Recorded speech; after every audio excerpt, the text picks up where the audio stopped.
안녕하세요. 오늘의 기본 뉴스. 오늘 2차 대선 사회 분야 토론이 있었습니다. 각 커뮤니티를 둘러본 결과 모두 자신들이 지지하는 후보가 제일 잘했다고 평가하고 있습니다. 그런 와중에 펜코는 유독 신나는 것 같습니다. 이준석이 이재명을 많이 몰아쳤고 이재명은 근거 없이 꼰대처럼 혼내기만 했다는 겁니다. 하지만 이 영상을 보면 생각이 좀 달라질지도 모르겠습니다. 간병비 관련해가지고 결국 보장성을 높여야 된다라는 정책을 내셨는데 이 간병비 되게 중요합니다. 그런데 이게 금액으로 따지면 한 연간 15조 정도까지 이제 될 수 있다고 합니다.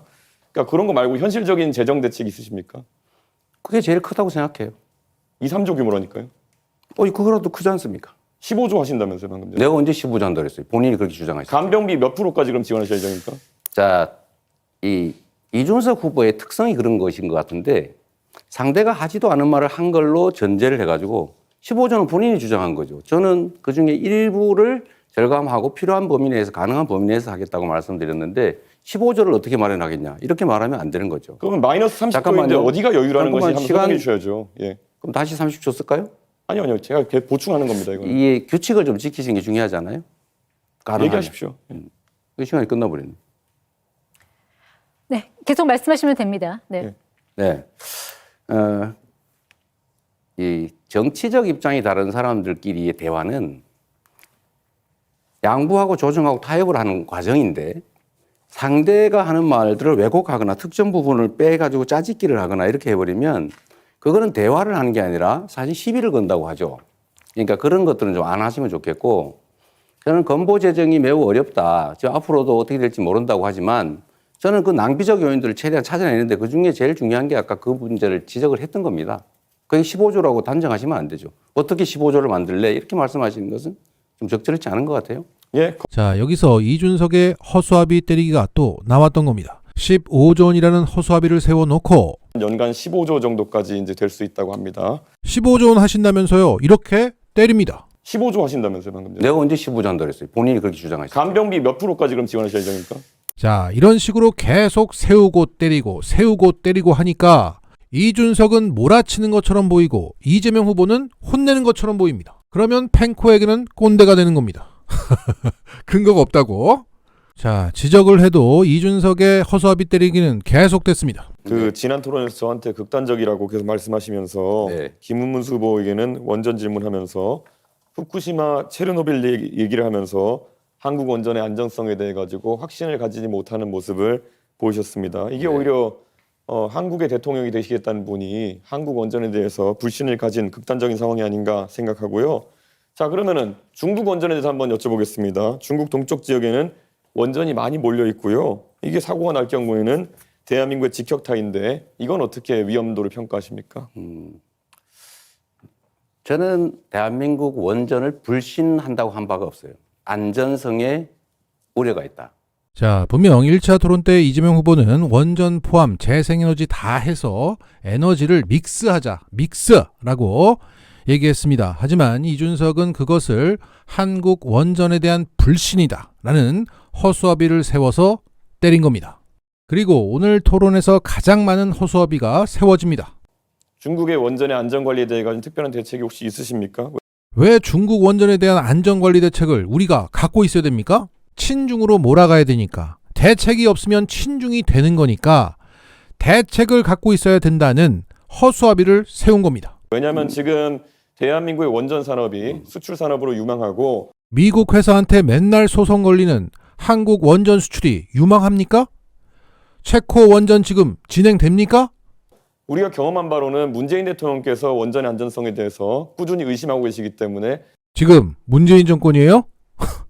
해외 세일즈 같은 것도 안 됐습니다. 자, 과거 문재인 정부에서는 원전 수출이 계속 추진되었고 이집트의 단독 협상 대상자로 지정된 바 있습니다. 근데 지금 이재명 후보의 발언대로라면은 대한민국 원전이 뭐 사고가 날 수 있기 때문에 결국은 안전하지 않다는 취지로 들릴 수도 있고 지금 결국에는 뭐 중국에 대해서는 별말 안 하실 것 같은데 어떻게 받아들여야 됩니까? 역시 제 말을 좀 왜곡하지 않으면 좋겠다는 말씀을 먼저 드리고요. 대한민국 원전이 위험하다, 더 불안하다라고 말한 바가 없어요. 그렇게 주장하지 않아요. 자, 도대체 이 짧은 시간 동안 몇 개의 허수아비가 세워진 겁니까? 이렇게 되면 그들에게는 친중 이재명이 된 거죠. 그리고 지금 미세먼지 문제 때문에 이재명 후보께서 중국과 일본과 협력하겠다는 취지로 말씀하셨는데요. 네. 미세먼지는 편서풍지대에서 서쪽에서 날아들어오는 것인데 일본과 어떤 협력을 하겠다는 건지가 애매하거든요. 결국 중국이 미세먼지의 원인의 대부분이라는 것을 말하는 데 있어가지고 일본이 개입할 여지가 있는지, 실제 일본 같은 경우에는 일본 대부분 지역이 중국발 미세먼지 영향권에서 벗어나 있습니다. 어떤 협력을 일본과 하시겠습니까? 글쎄요, 거기서 완전히 벗어나 있다는 것은 저는 우리 이준석 후보님의 일방적 의견 같고요. 그게 한반도까지는 피해를 끼치는데 일본에는 전혀 피해를 안 끼친다. 일본에는 아무 관심이 없다. 저는 그렇게 생각하지 않아요. 그리고 똑같은 피해 반경 안에 있기 때문에 저는 일본도 같은 입장이 있을 수 있기 때문에 일본과 협력해서 중국에 대응하면 우리 혼자 하는 것보다 훨씬 낫지 않겠느냐. 당연히 그렇게 생각합니다. 대한민국의 미세먼지 중에 중국발 영향력은 30에서 60% 수준으로 알려져 있고요. 일본에 미치는 영향력은 2% 정도다라고 알려 있습니다. 그렇기 때문에 데이터와 맞지 않는 이야기를 지금 하고 계신 것 같고요. 자, 여기서 JTBC가 팩트 체크를 했습니다. 일본은 대부분 중국발 미세먼지 영향권에서 벗어나 있다. 이 이준석의 말은 틀렸습니다. 일본은 위치적으로 한국의 미세먼지 영향을 덜 받고 있다는 점은 사실입니다. 하지만 과거 2019년 환경부 국립환경과학원이 처음으로 한중일 3국이 공동연구해 발표한 보고서에는 중국 배출원이 일본 미세먼지에 미치는 영향은 24.6%로 우리나라 31.2%보다 적지만 영향권에서 벗어나 있다고 말하긴 어렵다. 게다가 이준석은 24.6%라는 수치를 2%라고 말했습니다. 일본에 미치는 영향력은 2% 정도다라고 알려 있습니다.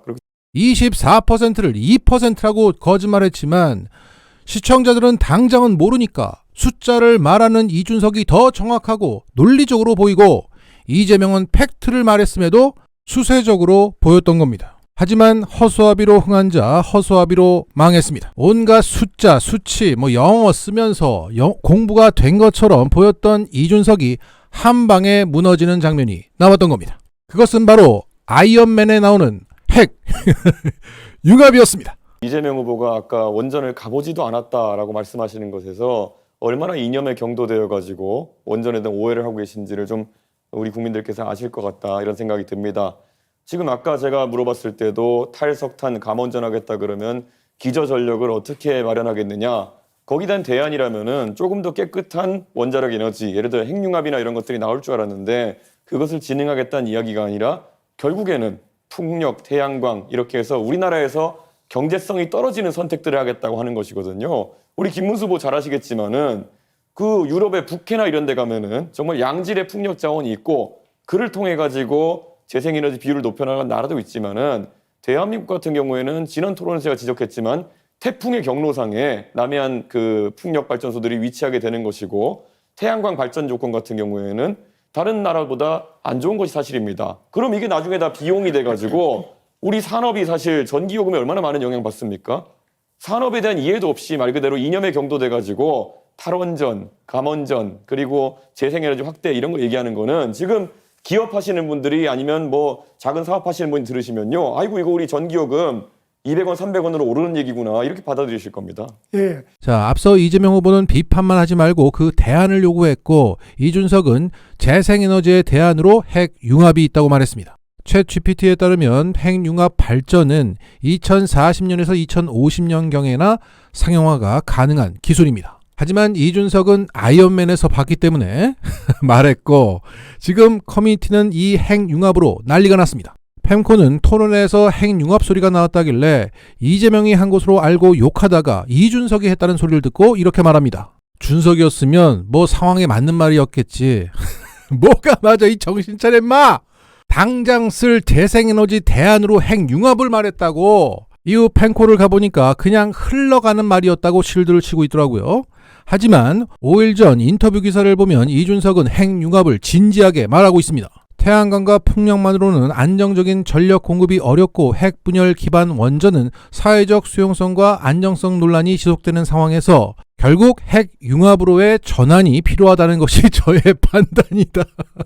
만약 대통령이 된다면 에너지 분야 중에서도 핵융합 기술에 대한 집중적인 투자를 추진하고자 한다. 자, 핵융합 R&D에 투자하는 거 좋아요. 말리지 않아. 하지만 지금 당장 쓸 에너지가 필요하다니까 네 말대로 전환이 필요하다고. 에너지 전환. 근데 어떻게 핵융합으로의 전환이 가능하다는 거야. 만약 이재명 후보가 이 핵융합 얘기를 꺼냈으면 지지율이 10%는 날아갔을 겁니다. 유익하셨다면 구독을 부탁드립니다. 마치겠습니다.